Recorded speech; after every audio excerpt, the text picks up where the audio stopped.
Muy buenas tardes a todos y bienvenidos a un nuevo programa de Viajando en el Tiempo aquí en Agricultura TV y Radio Agricultura. Y estamos listas con la Barbarita. ¿Cómo estás, Barbarita? Muy contenta, pues Maida, de tenerte de vuelta porque Sí, habíamos... pero lo hiciste regio. Pero Mucho que no hice falta. Me Sí. senté ahí, ¿Qué se siente sentarse aquí?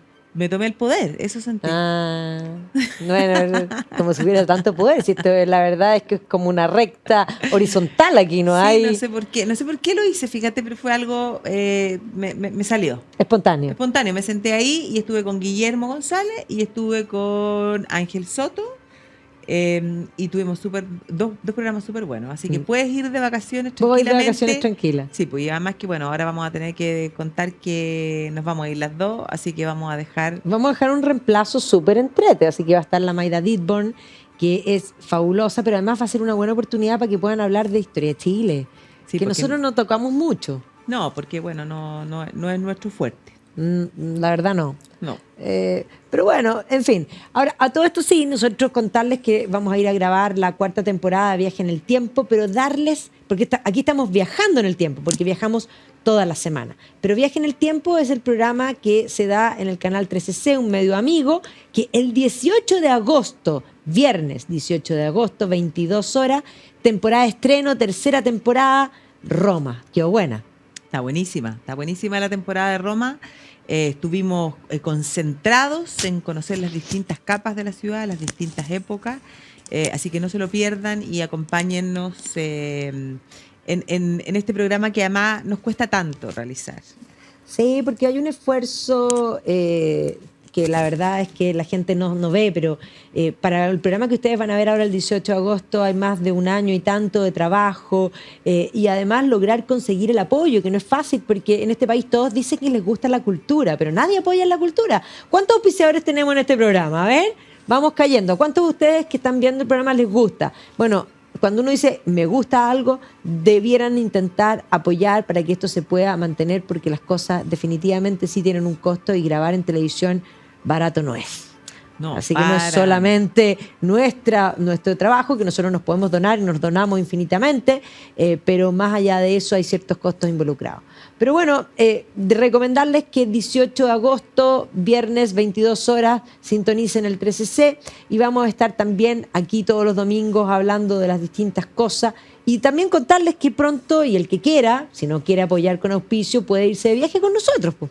Sí, pues porque nos vamos a ir de viaje en septiembre, el 25 de septiembre partimos a un viaje por el sur de Inglaterra, que vamos a terminar como de manera civilizada algunos días en Londres. Vamos Sí. a ver puras maravillas. Maravilla, maravilla. Así que además va a estar vinculado con la historia. Pensemos que la historia de Inglaterra surge desde el reino de Wessex. Vamos a estar en el corazón del reino de Wessex, en Winchester, en Salisbury, en Stonehenge. Pero también vamos a ir hacia la zona de Cornwall y hacia la zona de Kent por el otro lado. O sea, vamos a recorrer toda la parte sur de la isla, que la verdad es que es bello. Bellísimo. Pero hoy día vamos a viajar hacia otro lugar. Nos vamos a ir al finales del siglo XIX, a los cambios que se dan en el marco de la segunda fase de la revolución industrial, al mundo de la electricidad, a la llamada guerra de las corrientes. Nos vamos a ir a la guerra de las corrientes. Y la verdad es que contarles que nosotros con la Maida nos damos el gusto desde el año pasado Sí. de hacer un curso que ¿Y hacemos... anterior? ¿Sí? Sí, pues hicimos ilustración. Ah, tienes razón. Llevamos 3 años entonces. Sí. Llevamos 3 años, o sea, este es el tercer año en el que nos hemos dado el gusto de hacer un curso en 360 grados analizando una época sumamente en profundidad. Y este año nos ha correspondido hacer el periodo que va desde 1851 a el año 1914. Y hemos ido analizando primero por países, la cosa política, y bueno, ahora empezamos a entrar en los cambios, podríamos decir, en términos científicos, los grandes inventos, analizamos la figura de Darwin, lo que significa toda la teoría de la evolución, y bueno, y entre medio de todo eso nos llegamos a este tema que es la guerra de las corrientes, en el fondo esta competición, esta competencia que fue tecnológica, que fue económica y que fue protagonizada por dos grandes científicos como son Thomas Alva Edison y Nikola Tesla, que tuvieron además involucrado a grandes empresarios de aquel momento. Westinghouse también. Por una parte, claro, a Tesla lo va a apoyar Westinghouse, Edison va a terminar JP Morgan. claro, y va a terminar creando lo que es la General Electric y va a tener el apoyo efectivamente de JP Morgan, y entre medio van a aparecer personajes muy cercanos a Edison, como por ejemplo es Henry Ford. O sea, estamos hablando en una época además de Que además a mí, ya que la Bárbara está mencionando este curso, esta semana me tocó hacer la historia del automóvil, o sea, desde sus inicios, este concepto, pero también el automóvil y el motor de combustión, o sea, y también ahí podríamos decir ese trabajo conjunto de Daimler, Benz, digamos, la aparición del motor de combustión y el aporte de Henry Ford en la masificación de este nuevo invento. Exactamente. Entonces es una época súper entretenida, Muy. donde pasan muchas cosas, que tiene que ver precisamente también con la época de este despegue de Estados Unidos. Tiene que ver con finales del siglo XIX, donde, claro, el gran tema es el tema de la electricidad. Una época marcada por muchos inventos, y entonces aquí es donde nos aparecen estos dos personajes. Por un lado, Tomás Alva Edison, que probablemente todos los tenemos en la mente por ser uno de los más grandes inventores de la época. No, y que la gente siempre dice que inventó la ampolleta, No lo cual no es verdad. No es verdad. La ampolleta la inventó Swan en Inglaterra, pero y Edison de hecho la echó a perder, pero la hizo viable. Entonces los inventos muchas veces las personas piensan, todos los inventos cuando uno los piensa hay muchas personas involucradas, pero hay uno que hace una innovación que permite, que es una innovación creativa, que permite que ese producto sea viable. Entonces, la innovación y la creatividad, porque la creatividad, las ideas y la creatividad no son lo mismo. Yo siempre hago esta distinción cuando hago los temas de educación imaginativa, porque la gente piensa que alguien que tiene muchas ideas es muy creativo. No, eso es yo llamo ideativo. El creativo baja las ideas y las hace viables y a su vez valoradas por el mercado. Y por eso Edison es tan importante en relación a la ampolleta. Claro, pues, y Edison, hay que pensar que Edison tenía un poco ese espíritu. Él tiene más de mil de inventos patentados a su nombre, partiendo por ahí.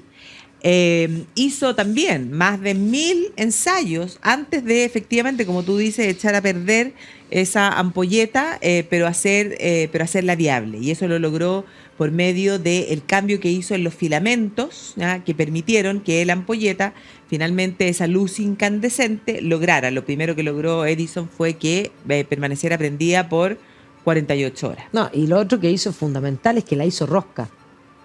Claro. Que no es menor, porque hoy día siempre pensamos en la ampolleta poniéndola. Pero ¿tú te imaginas lo que habría sido tener que llamar al servicio técnico para cambiar la ampolleta? No, es espantoso. O sea, esa innovación es extraordinaria. Que es tan simple, porque uno piensa que le puso en el fondo el concepto del hilo, claro, porque uno llama hilo a eso, claro, pero es un concepto que permitió que fuera factible para el hogar, digámoslo así. Claro, porque hasta antes de eso existían estas bombillas con luz incandescente, pero duraban muy poco tiempo. Sí. Y me iluminaban mucho, además, y gastaban mucho. Claro, y había que prenderlas así casi como a mano. Entonces era una cosa que en realidad no era viable. Y entonces, claro, Edison va a ser conocido. Todo el mundo piensa como que el que inventó la ampolleta no es el que logra, en el fondo, hacerla viable. Pero pasa a la historia, sí, ¿no? Por eso, y él en ese momento, de hecho, habría dicho: ahora mi luz es perfecta. Y entonces Edison tiene que haber sido un hombre con una personalidad, con una autoestima bastante elevada, porque bueno, va a ser un gran inventor, sí, pero se va a enfrentar al personaje de Nikola Tesla, que ya va a haberse alcanzado un poco a contar de sus biografías, pero, Tesla va a entrar a trabajar con él. Sí, claro, Tesla entra a trabajar con él. Tesla es un serbio que nace en el territorio de lo que hoy día es Croacia. Tomás Alva Edison nace en Ohio, en Estados Unidos, pero la gran guerra, esto que hablamos de la guerra de las corrientes, sí, tiene que ver con el hecho de el enfrentamiento y la defensa que ambos tienen, uno por lo que es la corriente continua, que es el caso de Edison, y Tesla, la corriente alterna. Y para poder un poco entenderlo, la física no es lo nuestro, ya, o sea, no lo vamos a poder explicar de manera científica, pero un poco para comprender, la corriente continua es la corriente que tienen hoy día las pilas y las baterías, que es una corriente que que funciona en un voltaje menor, o sea, 110, se puede subir, pero en general funciona en voltajes menores, pero tenía el gran problema de que era más cara de producir, sobre todo para los tendidos eléctricos. Para poder llegar, o sea, de un estado de Estados Unidos al otro con los tendidos eléctricos, se perdía ya parte de esa energía. Entonces resultaba ser más caro. Y entonces Tesla es, por el contrario, el que va a defender la corriente alterna, que es la que funciona con voltajes más altos, de 200 para arriba, y que puede llegar hasta 400, que es más barata de poder transmitir, pero que, claro, era más peligrosa, ¿ya? Porque efectivamente un accidente a 220 no lo contáis, ¿ya? Y entonces viene esta guerra donde cada uno de los dos defienden su postura. Finalmente, si uno piensa, hoy día la que ha primado es la corriente alterna, o sea, la que llega a los enchufes de nuestras casas es la alterna, pero un poco la historia hizo que Nikola Tesla pasara un poquito al olvido, ¿ya? Y ahora en el último tiempo ha venido como una especie de reivindicación de su figura. No, y además, por el tema cuando Elon Musk llama a su empresa de automóviles Tesla, catapulta a la figura de un modo que hoy día es prácticamente de culto. Exactamente, pero en el momento, claro, en el momento que funda esta empresa de autos eléctricos, es como que, claro, como que muchos tuvieron que empezar a decir, bueno, ¿y quién es Tesla? ¿Por qué Tesla? ¿Ah? Pero mira, a mí estudiando esto me llevó a darme cuenta incluso, porque esto si uno lo piensa en las siglas en inglés, es AC/DC, o sea, la corriente alterna. Uno de mis grupos queridos. Claro, exactamente. Sí, uno de tus grupos queridos, ese que cantaba con los pantalones cortos. Black in Black. Claro, y que entre medio era con un rayo. Sí, era la corriente. Claro, la corriente. Entonces, porque marcó un momento súper importante a finales del siglo XIX, ¿no? Donde llegaron además a utilizar, sobre todo Edison, campañas de publicidad un poco para desacreditar. Sí, pues va a ser una guerra bastante cochina en ese sentido. Va a ser una guerra bastante cochina, que parte 1890, más o menos 1880 empiezan los grandes conflictos. Y claro que aquí, como se dan cuenta de que esto era un gran negocio, lograr electrificar Estados Unidos, después vender las patentes de lo que esto era, Inglaterra, incluso Japón, bueno, era un gran negocio y entonces entran los grandes empresarios, como decíamos, por un lado JP Morgan y por otro lado Westinghouse, ¿ya? Y entonces esta cosa se transforma en un capítulo importante de ese momento. Y entonces un poco contar quiénes son, pues, para ver cómo y en qué momento se encuentran en este enfrentamiento. Entonces, Alva Edison, como te decía, nace en Ohio, nace a mediados del siglo XIX, va a ir al colegio, pero no va a tener una educación formal durante largo tiempo, porque en el colegio van a considerar que en realidad era un niño, existe un informe que dice un niño que era bastante estéril en sus conocimientos. Bueno, para que vean que los colegios se equivocan, pero además una cosa importante, es un periodo donde todos los colegios todavía no son endémicos ni obligatorios. Por lo tanto, hay colegios, pero la gente en general no tenía escolaridad completa, ni mucho menos, y mucha gente no iba nunca al colegio, pero podía ir a la universidad porque lo que más primaba era el concepto de autoeducación todavía. La mayoría de las leyes de instrucción primaria son de 1870 en adelante. Por lo tanto, estamos hablando que ellos ya en el 80 están en la guerra, es justamente el periodo, es justo la generación anterior a las leyes de instrucción primaria. Claro, pero los padres lo quieren que vaya al colegio. No dura mucho tiempo y entonces ahí va a ser la mamá, que la mamá era antigua profesora de colegio, la que lo va a educar, le va a enseñar a leer. El padre además le va a enseñar un poco como el gusto por el dinero, por lo que puede generar que te ofrezcan dinero, porque el padre le decía, por cada libro que termines de leerte te ofrezco 10 céntimos. Y entonces se transforma, primero que nada, en un gran lector. Y piensa tú que tenía dentro de las obras favoritas, ¿ah?, de las cosas que más leía, bueno, por una parte leía Dickens, leía Shakespeare, pero uno de sus libros favoritos era La caída del Imperio Romano de Gibbon. Imagínate. The Rise and Fall of the Roman Empire. Es que pasa que se puso muy de moda. De hecho, Dickens, en una de sus obras, déjame acordarme exactamente, yo te diría que es en Our Mutual Friend, que es una de las últimas obras de Dickens, él pone un personaje, porque estaba súper de moda The Rise and Fall of the Roman Empire. Se pone un personaje muy digamos, un personaje de la calle que de pronto recibe una herencia, pero poco fino, poco elegante, qué sé yo. Y como toda la gente leía esto, él contrata a una persona, porque no sabía leer, para que le lea esta obra. Y es divertido porque lo que él describe es que estaba un hombre leyéndole esto, y este hombre, que no era un hombre cultivado, dormía. Así como que cabeceaba. Genial, porque es como esa idea de la gente snob que quiere leer lo que los otros leen, aunque no lo entienda. Claro, que no lo entienda y aunque te cause una lata horrorosa. Pero eso, o sea, el sacrificio, esa idea de la autotortura, podríamos decir. Claro, exactamente. Bueno, era un gran lector.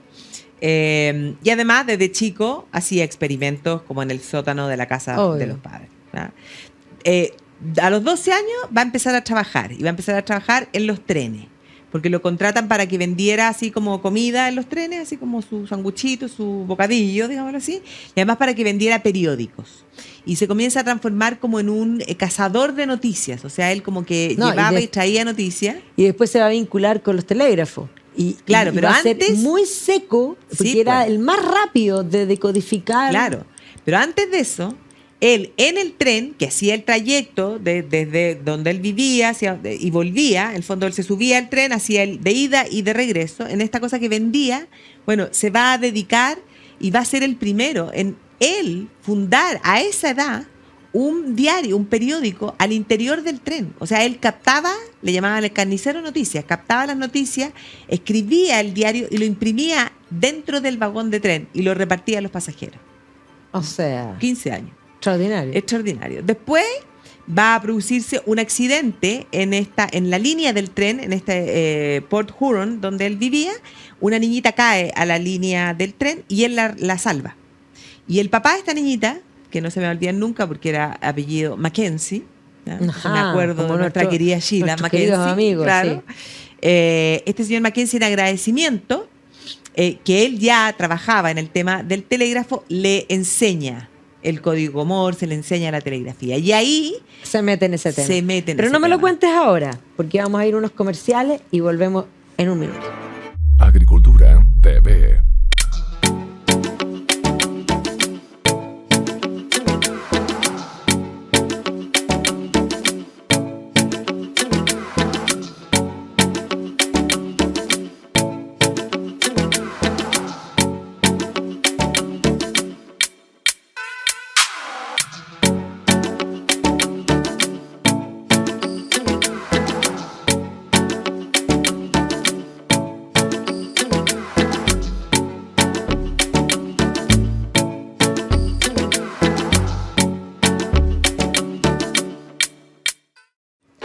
Y estamos de vuelta aquí en Viajando en el Tiempo y estamos hablando precisamente de una de las figuras claves de la creatividad, la innovación, probablemente el rey de las patentes, Thomas Alva Edison. Habíamos hablado de su inicio, de su no estudio, porque no va a terminar el colegio, una cosa que deja claro que no necesariamente el éxito requiere haber pasado por el colegio, que va a iniciarse en los ferrocarriles, en la casa de noticias y posteriormente en el mundo de los telégrafos. Claro, y en el mundo de los telégrafos hace su primer invento que mejora el asunto del telégrafo porque es un repetidor automático, o sea, que se podían transmitir las señales de telégrafo y retransmitir, es como un forward. Y sin que hubiera un hombre para la retransmisión. Entonces, por eso, inventa el hacer forward. Exactamente. Forwardear. Forwardear. Después va a inventar un telégrafo cuádruple, o sea, que le permitía a una persona poder transmitir 4 mensajes al mismo tiempo. ¿Ya? Y entonces lo va mejorando. Se va a casar en esa misma época con su primera mujer que trabajaba con él en esta empresa de telégrafo y con ella se va a trasladar a vivir a New Jersey, a un lugar que se conoce que se llama Menlo Park. Y ahí, en su casa, una cosa como en un ambiente como de campo, en esa casa de Menlo Park, él crea lo que va a ser en el fondo todo su estudio para realizar todos sus experimentos. O sea, utiliza una parte de la casa para dedicarse a eso y por eso es que es conocido como el mago de Menlo Park. Y va a comenzar a llevar a vivir ahí, en el fondo, su laboratorio, a todos los científicos, pensadores, a todos los cabros jóvenes que lo ayudaran en el desarrollo de toda esta series de patentes que va a ir inventando y los va a hacer trabajar en grupos. O sea, era como un buen líder en ese sentido, porque los dividía para que, de acuerdo a las capacidades de cada uno, y que fueran inventando. Y ahí van a venir una serie de inventos. Uno de los primeros que lo va a catapultar es cuando crea el fonógrafo. Sí, que es música envasada, la primera música envasada. O sea, hay que entender que antes de eso, para tener una fiesta, la niña de la casa, porque generalmente era así, tenía que saber tocar el piano, pero si no había alguien que tocara el piano, no teníais música. No teníais música. Y entonces era el año 1877, él mismo lo primero que va a hacer es leer las primeras estrofas de una canción popular, de una canción de niño, ¿ya? Que se llamaba Mary Had a Little Lamb. Sí, pues, típica. Y entonces, claro, él utiliza su fonógrafo, canta la canción y después dándole vuelta así como a una manivela, escucha su voz. Digo, fonógrafo. Y lo va a ir perfeccionando. A eso le va a agregar el dictáfono, una especie como de micrófono que permitía en el fondo grabar la voz. Después también va a ser el que va a perfeccionar las pilas y va a crear como el primer reproductor cinematográfico, que existe la fotografía, es una especie como de mueble, donde tú ves que está la cinta, así, ¿ya? Y que la cinta va dando vuelta continuamente, pero que permitía, en el fondo, ver imágenes, movimiento. Ver imágenes. Y ahí, bueno, llega el momento en el que hace todas las mejoras de la ampolleta. Y cuando logra eso, efectivamente, la fama de Edison comienza a traspasar fronteras. Pero claro, pero ahí Edison va a tener la ayuda fundamental porque no va a poder catapultarse, no podemos hablar porque va a crear una compañía. Y esa compañía va a ser General Electric y que claro, hoy día no suena General Electric, pero partió así. Claro, todas las empresas, que eso es bien importante, pero la gente no tiene conciencia que todas las empresas grandes alguna vez fueron chicas. Claro. Y fueron pequeñas, y implicó mucho sacrificio, y implicó durante mucho tiempo probablemente no ganar ninguno. No. Ni un mango. Se llamaba al comienzo Edison Electric Company. Y esa es la que después se va a transformar en la General Electric. Pero ahí es fundamental el apoyo, porque hay una cosa bien importante también de confusión de la gente hoy día. No faltan las voces que dicen que en el fondo solo el trabajo produce riqueza. Pero el trabajo solo no produce riqueza, porque el trabajo siempre estuvo disponible y en la historia lo que hubo fue pobreza endémica. Y por lo tanto tiene que haber una mezcla de trabajo y de capital. Y el capital es tan importante como el trabajo para que haya riqueza. Y por lo tanto aquí, en la combinación, la figura de JP Morgan es esencial. Claro, y JP Morgan, porque falta todavía un pasito más para que efectivamente JP Morgan diga, aquí estamos, aquí vamos a poder producir lucas.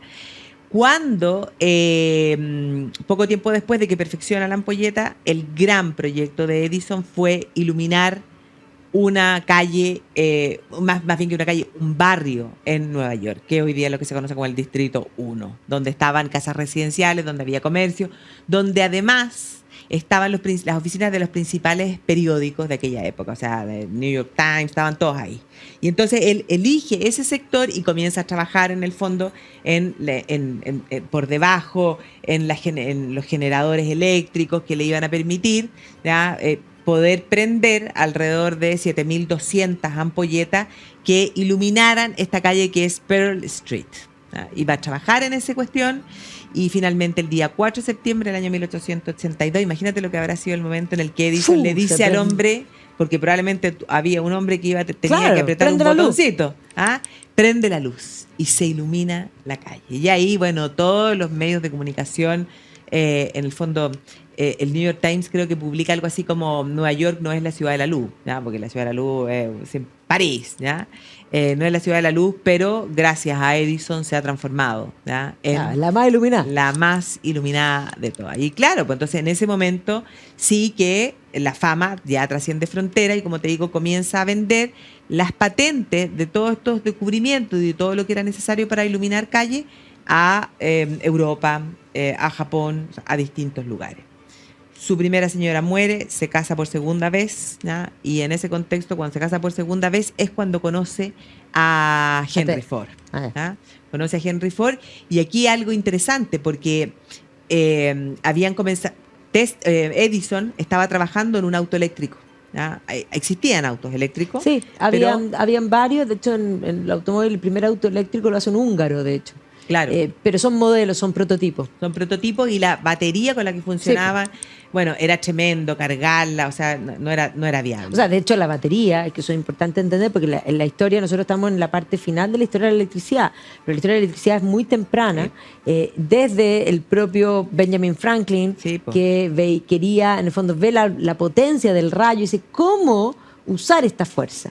Y de hecho, ¿cómo almacenar esa fuerza? Y Alessandro Volta, que es el que inventa la pila, se la presenta a Napoleón, o sea, estamos hablando de comienzo del siglo XIX. Ahora, la pila de Volta es, en el fondo, una cuestión gigantesca. No, bueno, pues es cosa, aquí se me va a caer el carnet de nuevo, pero no importa. Acuérdate, si uno se lo pone más en algo más cercano, Los celulares. Los celulares, o sea, yo me los acuerdo cuando mi celulares papá un llegó, arma de defensa personal. Cuando mi papá llegó, se tenía que ir de viaje y entonces en su oficina le pasaron un celular y olvídate, o sea, el celular nomás era de este porte y el maletín donde tenía con lo que tenía que cargarlo era algo, o sea, equipaje extra. Sí, claro. O sea, eso uno lo olvida, que hoy día la cosa es mucho más simple.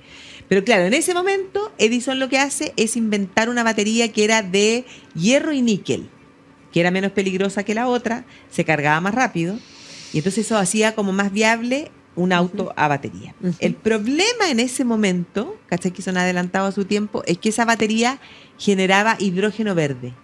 Y en ese momento no tenían idea, pensaban que eso podía ser hasta peligroso. Piensa hoy día en lo que estamos en la actualidad, donde el hidrógeno verde supuestamente es la energía limpia que nos va a permitir parar el cambio climático, resolver gran parte de los problemas de la humanidad. Pero en ese momento no sabían qué hacer con ese hidrógeno verde. Así que finalmente no fue válido. Y ahí entonces se hace famoso, tiene el apoyo de JP Morgan y comienza a transformarse en un hombre bastante millonario.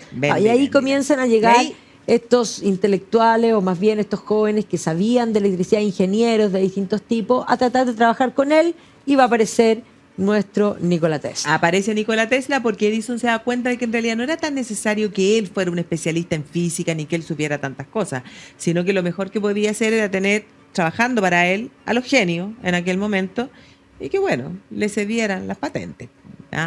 Edison tenía una visión del negocio bastante por encima de lo que va a ser Tesla. Y aparece este Tesla que, como te digo, nace hoy día en territorio croata. Su padre es un sacerdote ortodoxo, de hecho, y que, típica las historias de que cuando niño, él habría acariciado su gatito, ¿ya? Y entonces cuando acaricia al gato se produce claro, esa cosa como la corriente estática. Y entonces le pregunta al papá y el papá le dice, esto es lo mismo que pasa con las tormentas eléctricas cuando caen sobre los árboles. Y eso es la electricidad. Y a partir de ahí se habría obsesionado con, en el fondo, su objetivo, como que el anhelo de su vida siempre fue poder llevar la electricidad gratis a todos los lugares del mundo. El gratis es lo que no es factible. Bueno, y entra a la universidad, estudia en Graz, en Austria, y rápidamente, bueno, un genio. Desde muy niño. Está en el marco del Imperio Austrohúngaro. En el marco del Imperio Austrohúngaro. Y se traslada primero a trabajar a Francia. Y comienza a trabajar en Francia en una de las sucursales que ya Edison tenía funcionando en Francia con sus patentes. Trabaja ahí durante un tiempo, pero finalmente, cuando es el año 1884, decide trasladarse a Nueva York a trabajar con Edison. Y llevaba una carta. ¿Ya? Una carta que era de su empleador en París, que era un amigo de Edison. Y en esa carta este señor decía, conozco a dos, la carta ahí era para Edison, conozco a dos grandes hombres. Uno es usted, señor Edison, y el otro, ¿ya?, es el joven portador de esta carta. Y Edison lo que hace, bueno, lo contrata inmediatamente y lo hace trabajar en el desarrollo de los generadores eléctricos para su corriente, y él, como te digo, trabajaba con la corriente continua. Pero ahí no va a pasar mucho tiempo hasta que empiezan los problemas, porque Tesla era un convencido de que era mejor la otra corriente, la alterna, y entonces Tesla lo que inventa es un motor trifásico rotativo, ¿no? Una cosa que daba vuelta y que de tres... Y empieza la discusión entre ambos, porque Tesla intenta convencerlo de que es mejor, de que finalmente va a ser más barata, pero Edison ya tenía vendida gran parte de las patentes con la corriente continua, y entonces dicen, no voy a dejar que este jovencito, que más no voy a perder esos negocios. No voy a perder esos negocios, este jovencito que ni siquiera es norteamericano, a pesar que después tiene la nacionalidad norteamericana Tesla, se lleve los créditos de que yo tenga que asumir que su corriente es mejor que la mía. Y vienen las discusiones, ¿ya? Hasta que finalmente Edison le va a negar. Edison se había comprometido a pagarle $50,000, ¿ya? Por su trabajo, por sus descubrimientos. Y entonces cuando llega el momento, Tesla le cobra los $50,000. Y entonces ahí Edison le habría dicho, cuando llegues a ser un norteamericano cabal, vas a estar en condiciones de apreciar una buena broma que te hace un gringo, como diciéndole, ¿cómo pensaste que te iba a pagar $50,000 a ti que no eres nadie? ¿Sabes? Y entonces ahí Tesla agarra sus monos y se va e intenta crear su propia empresa, que es la Tesla Electric Light Company. Busca inversores, pero no le va a ser tan fácil. Va a tener inversores al comienzo. Era bien bueno para hablar Tesla, para dar conferencias, así que iba por distintas partes presentando sus inventos, sus cuestiones, pero no le va muy bien. Los inversores finalmente lo dejan y él incluso va a tener que trabajar como casi carpintero, cavando diques. Se dice que llegó a trabajar hasta por $2 al día. Pero no se da por vencido. Trabaja. Perseverante. Forzado. Para conseguir la plata para seguir desarrollando estos inventos. Y hace experimentos en él mismo. Ponte tú, ahí está la mano de Tesla, como una radiografía de la mano de Tesla que él mismo se saca, ¿ya? Y él sigue obsesionado con la idea de la corriente alterna, de seguir perfeccionando su motor. Va a lograr patentarlo, ¿ya? Y ahí ya viene el problema. La guerra, el enfrentamiento se hace más difícil cuando ya se involucran 100% los empresarios. O sea, ya sabemos que a Edison lo apoyaba JP Morgan, pero aparece la figura de Westinghouse. Y Westinghouse se va a posicionar muy fuerte del lado de Tesla. Y entonces se comienzan a desarrollar y comienzan a demostrar que la energía de Tesla, la alterna, era mejor. Y entonces ahí es donde viene la campaña sucia, podríamos decir. Porque lo que va a hacer Edison, alarmado en el fondo, claro, frente a la tratar de posibilidad... demostrar de que esto atenta contra la integridad física y la salud de las personas y un poco generar un alarmismo muy importante. Claro. Y entonces, porque efectivamente se van a producir accidentes de trabajadores que en los tendidos eléctricos, claro, se electrocutaban y morían. Y entonces Edison se aprovecha de eso para tratar de desacreditar a Tesla. Y ahí es donde entra en juego también Harold Brown, que había sido un empleado de Edison, que es el que comienza a trabajar en crear la silla eléctrica, ¿ya? Uh-huh. Y entonces empiezan a demostrar, primero parten por hacer como muestras frente al público, van a hacer hasta un pequeño cortometraje donde le van a aplicar corriente alterna a caballos, a elefantes, y efectivamente, pues con un shock mueren. Y entonces, pero eso lo pasaban hasta por los cines de Estados Unidos en ese momento, como para decir, esto es demasiado peligroso. Y entonces, como te digo, aparece este Harold Brown que comienza a trabajar en la silla eléctrica. Y entonces la idea era decir, bueno, la corriente de Tesla es la que efectivamente está matando seres humanos, porque la silla eléctrica funcionaba con esa corriente. Y entonces como que daba la sensación en ese momento que la campaña mediática, Tesla y Westinghouse la tenían perdida, ¿ya? Pero Tesla no se da por vencido y él mismo va a hacer el experimento de que se va a exponer bien correctamente ataviado y protegido, con los zapatos correctos, con el traje correcto, y él mismo se va a exponer a su corriente y demuestra que no le pasa absolutamente nada. Claro, o sea, él va a tener el concepto del cable a tierra, que es lo que te permite poder botar la corriente, y eso es lo que pasa que si te da una corriente con goma, la goma es un cable a tierra, y en fin, o sea, si tú vas en un auto y te cae un rayo, los neumáticos son los que te salvan. Claro, entonces demuestra que tomando las medidas de precaución, bueno, la corriente alterna no era peligrosa. Y entonces van a comenzar a pasar los años y poco a poco la corriente alterna va a comenzar a imponerse. Y los grandes hitos de cuando se logra imponer es cuando se realiza la Feria Mundial de Chicago, porque se presentan los proyectos para iluminar la feria, sí, tanto con la corriente continua como con la corriente alterna. Pero no me lo cuentes. Vamos a comerciales y volvemos. Agricultura TV.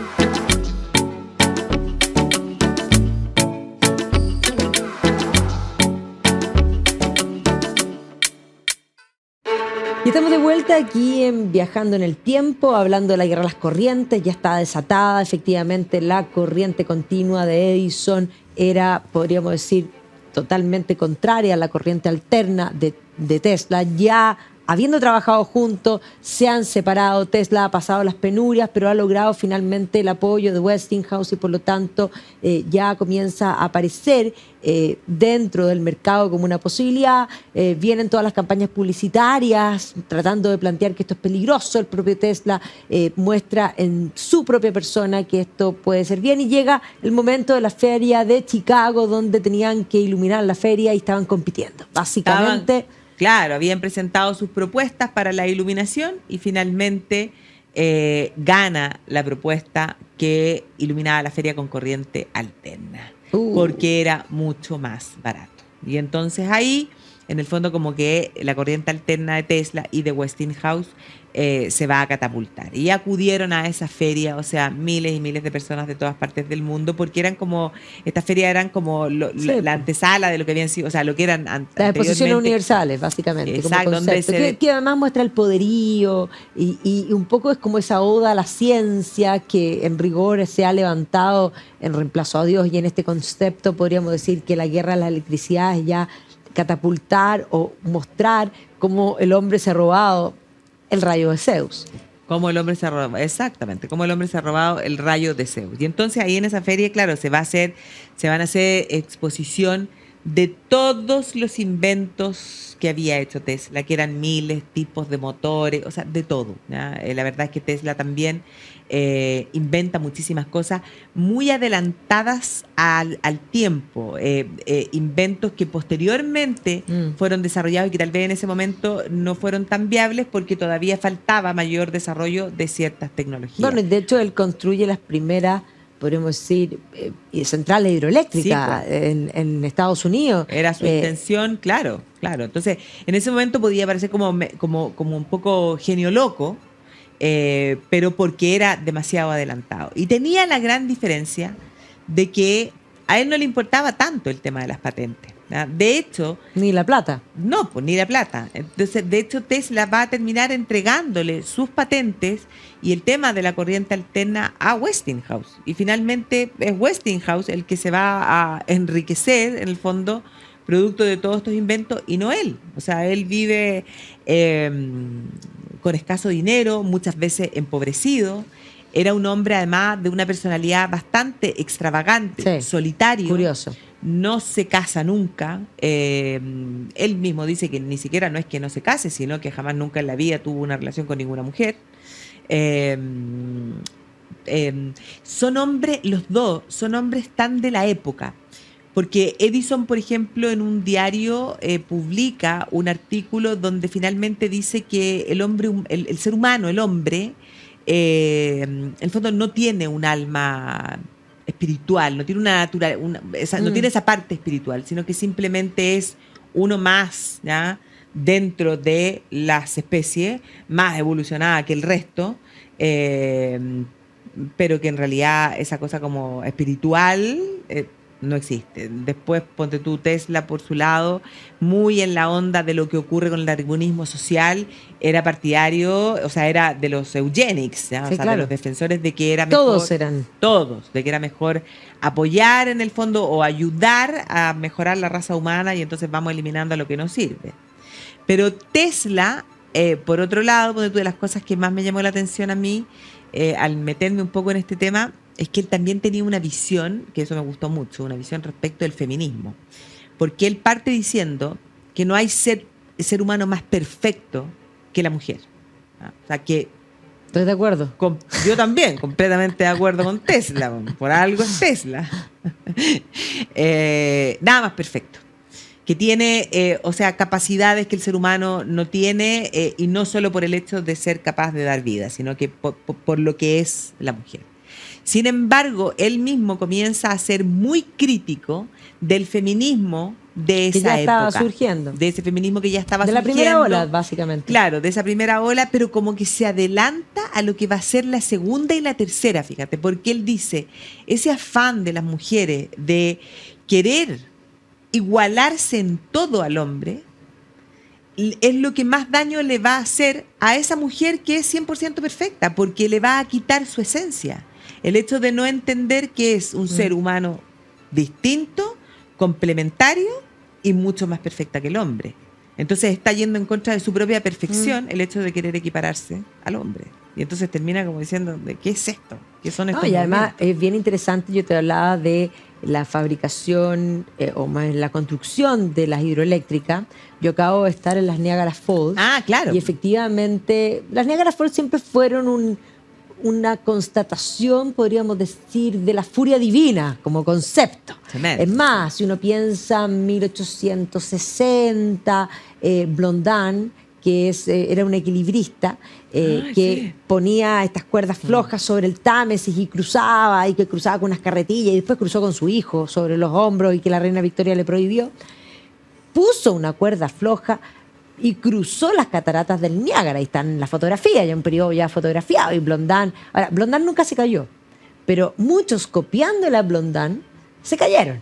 ¿Ya? Y la gente, cuando ponían cuerdas flojas, todos se acercaban específicamente esperando que alguien se caiga y que ojalá se mate. O sea, ese era ese era el espectáculo. Claro. Entonces, esta catarata furiosa, que es fabulosa, porque la verdad es que uno se para al frente y llega esa brisa. Hay barquitos que pasan por el lado y esos quedan absolutamente empapados. O sea, yo es no la haría furia. eso nica. Entonces, claro, Meterme en ese Tesla va a barquito. ver esto y va a decir, aquí está.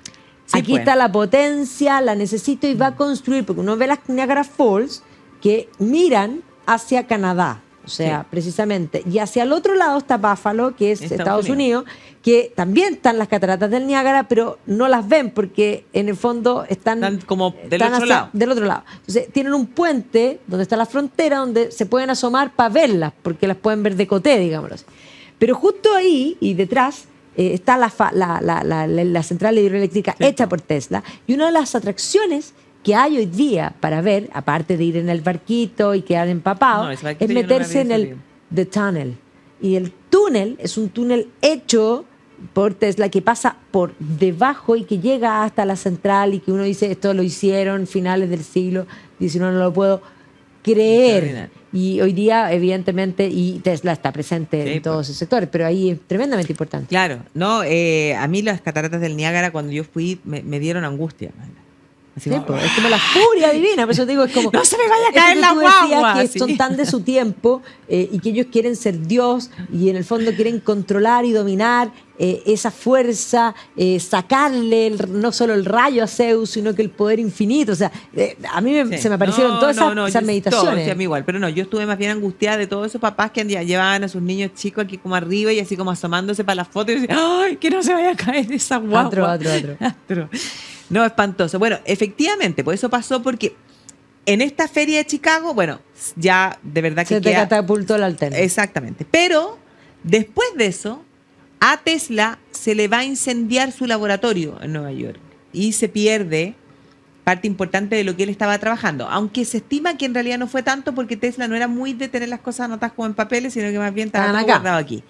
Y entonces, a pesar de que se le incendia la cuestión, bueno, él sigue trabajando. ¿Ya? Y no para. De hecho, es el primero en inventar una especie como de submarino que era control remoto. Algo que en ese momento tampoco nadie lo entendió. Pero, El dron. claro. ¿Ah? Pensemos. Y ahí es cuando finalmente lo contratan de esta Niagara Falls Power Company para hacer todo esto que tú nos acabas de relatar. Y cuando eso pasa, o sea, claro, queda en evidencia que la corriente alterna había ganado un poco la batalla. Y el tema es que, claro, Tesla había entregado su patente a Westinghouse.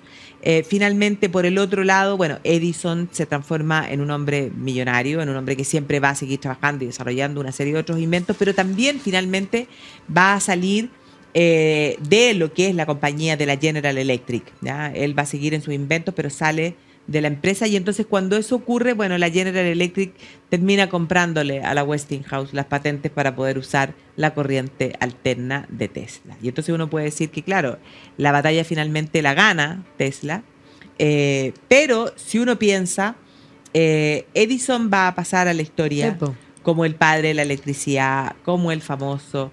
En la última época de su vida, Edison, bueno, se va a fotografiar con los personajes más importantes, como hablamos, ponte tú de Henry Ford, van a ser cercanos, en el fondo, a personajes cercanos y muy en este mundo científico. Se van a hacer miles de exposiciones donde se mostraban los inventos de Edison, y queda como en el recuerdo, en el fondo, de que él es el padre de la electricidad. Y de hecho, producto de esa amistad con Henry Ford, es que Henry Ford va a hacer en Michigan, en el Museo Henry Ford, ¿ya? Va a hacer una reconstrucción de lo que era el Menlo Park, o sea, el laboratorio original que Edison tenía en New Jersey.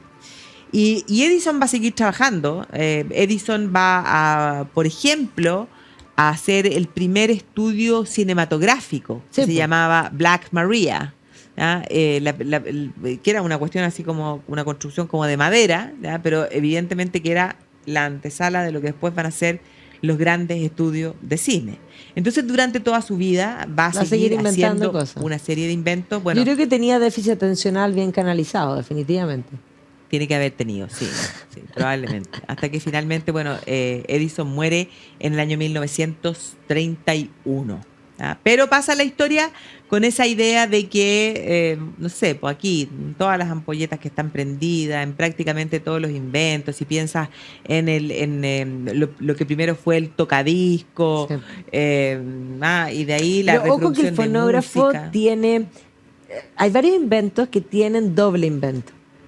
Si uno piensa el telégrafo, que también está unido a su historia, se inventa por una parte por Wheatstone y Cook en Inglaterra, y por otro lado Morse, que va a crear un lenguaje. Morse, la historia de Morse es increíble porque Morse era pintor. Entonces, no pintor de brocha gorda, no, pintor, artista. Y estaba pintando en Europa, y se está tratando de colocar en el mundo, cuando se entera que su mujer murió. Pero él se enteró tarde, porque claro, entre que se murió y que llegaron las noticias, no había cómo saber si las noticias llegaban con 3 meses de retardo. Entonces, él ahí obsesionado de que tiene que haber una forma de enterarse antes, y él trabaja en un lenguaje sin saber que hay otros que están trabajando. Entonces ahí se une. Entonces, efectivamente, ahí uno se da cuenta cómo estas historias son digamos, un complemento de muchas cosas. O sea, para llegar a Edison y Tesla, que es el final de esta historia, yo un poco te planteé muchos antes. Claro, Benjamin Franklin, cómo tomar esta fuerza, Alessandro Volta, cómo acumular la fuerza. Pero ya, por ejemplo, Galvani, y se habla, los primeros experimentos de la electricidad se llama el galvanismo. Galvani lo que quería era, a través de la electricidad, dar vida. Por eso yo hablo del rayo de Zeus. Y un poco esa obsesión por el galvanismo. Y Galvani lo que hacía era experimentos con público, en el que ponía una rana muerta y le metía un cargo de electricidad y la pata se movía. Pero también lo hacían con muertos. Y los muertos se sentaban. Entonces, era una cosa espantosa. Y eso es lo que inspira. Piensa tú que yo estoy hablando periodo napoleónico, Alessandro Volta presentando La Pila, 1818, Mary Shelley escribe Frankenstein. Y la idea de Frankenstein es la idea de Galvani y es la electricidad. Entonces, desde comienzo, digamos, todo el siglo XIX y desde el XVIII, podríamos decir, está esta idea que finalmente termina culminando con esta historia al otro lado del mundo. Y ahí hay un punto que me interesa recalcar, porque si bien estos inventos tienen doble y Europa de alguna manera inicia la revolución industrial, toda la primera mitad del siglo XIX podríamos decir que Inglaterra no tiene competidor. No tiene. O sea, el primer telégrafo se exhibe en la exposición de 1851.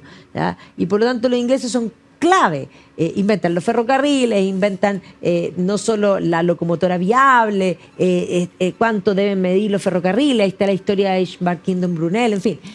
Pero la segunda mitad del siglo XIX van a haber dos competidores. Por una parte, una Alemania que va a terminar unificándose políticamente en 1871, que va a empezar y va a arremeter en esta segunda fase de la Revolución Industrial, y un Estados Unidos que inicia muy fuerte la Revolución Industrial a comienzo del siglo XIX, pero que la ve truncada en 1860 por la guerra de secesión. Por lo tanto, en 1860, 1865 queda todo esto congelado. Y después de 1865 arremete. Y es en ese momento donde Estados Unidos, con todo su potencial, comienza a crecer. Y esto es parte de esa historia. Porque para 1914, cuando estalla la Primera Guerra Mundial, Estados Unidos produce más que Alemania y que Inglaterra juntos. Y Alemania produce más que Inglaterra. Entonces, sí, ahí está todo este tema que es realmente impresionante y que se plasma en esta historia. Sí, no, por eso es tan apasionante lo que estamos haciendo en estos cursos, porque por Dios que hemos aprendido. Podemos después, cuando volvamos, podemos seguir entrando en estos temas, porque de verdad que son apasionantes. No, a mí el que me encanta... Y cómo lo que nosotros siempre decimos, cómo la historia está tan relacionada. O sea, está todo interrelacionado, todo lo que tiene que ver con el ser humano, o sea, la literatura, la filosofía, la historia, los descubrimientos científicos, o sea, no se pueden tratar de entender sin analizar el contexto de lo que estaba ocurriendo en aquella época. Bueno, por eso nos encanta tanto hacer estos cursos que son anuales que nos permiten comprender. Pero yo desafío para la vuelta, hay un personaje que a mí me obsesionó siempre, que he hecho las clases y que además su biografía se llama The Man Who Built the World. Y es un ingeniero que se llama Ishmael Kingdom Brunel. La gente no lo conoce, creador de la Great Western, construyó la estación de Paddington, la estación de Meadows en Bristol, el primer puente colgante, no les va a encantar. Extraordinario. Oye, pero bueno, para terminarles la historia de Tesla antes de que los últimos minutitos de programa. De todas maneras, vamos con ese tema cuando estemos de vuelta, sí. Tesla finalmente muere solo. Sí. Eso fue bien terrible. Muere Edison en el 31, Tesla muere en el 43 y muere solo en una habitación de hotel en Nueva York. Tenía 86 años, muere al parecer de un infarto al miocardio. Y ahí, mirar los últimos años de su vida bien terrible, porque murió bastante empobrecido. De hecho, vivía en hoteles, o sea, no tenía ni siquiera casa. Se trasladaba de hoteles, dejaba así como las cuentas impagas. Y finalmente murió en la habitación número 3327 del Hotel New Yorker. Y hay una placa en ese hotel donde dice: aquí murió el gran Nikola Tesla. Pero al funeral, fíjate que asistieron bastantes personas, alrededor de 2.000 personas que lloraron en ese momento a este genio. Pero una vez que muere, el gobierno de Estados Unidos va a intervenir su habitación, van a tratar de requisar toda su documentación, a ver qué más había ahí, de esa mente brillante. Pero finalmente la familia de Tesla va a lograr, y apoyados en el fondo por el gobierno croata, serbio, en el fondo van a lograr recuperar todos esos documentos, y esos documentos son los que están hoy día en el museo que lleva su nombre en la ciudad de Belgrado. Vamos a tener que ir a Belgrado a ver todo esto. Me parece. Ahí, en ese museo en Belgrado, está la urna funeraria con las cenizas de Tesla, que es una cosa que es como una pelotita así dorada, que está iluminada de una manera que como que... con corriente alterna. Con corriente alterna. Pero claro, ahora es un personaje que se ha convertido en un famoso, que ha sido reivindicado, mucho más estudiado. Y nada, pues este programa encuentro que es un tributo a su figura, y además que hemos tenido suerte porque no hemos subido a unos Tesla nosotros. Sí, claro que no hemos subido a los Tesla. Pero además hoy día en Europa hay que decir que los Tesla ya se masificaron. Sí, pues, pero aquí los no. taxis po. son Texas. Pero son nosotros Tesla. un taxi, acuérdate que Sí, claro, fuimos sí, sí. a- Pero que yo me ¿dónde había subido estábamos? antes en Canadá en el auto de un amigo, o sea, extraordinario. No, yo iPads on wheel, eso yo es. amigos con Tesla no tengo. Me subí a taxi Tesla en Milán, ¿fue? Sí, pues en Milán, exactamente. Extraordinario. Bueno, pero Barbarita, nos vamos hoy día. Gracias a ustedes por acompañarnos. Échennos de menos solo 2 semanas, pero va a estar la Maida Didborn, que va a hacer unos programas extraordinarios. Así que nosotros vamos y volvemos. Y no se olviden, 18 de agosto, Viajando en el Tiempo 13C. Y los que quieran viajar con nosotros, 25 de septiembre, sur de Inglaterra. Nos vemos. Cariño. Chao, chao.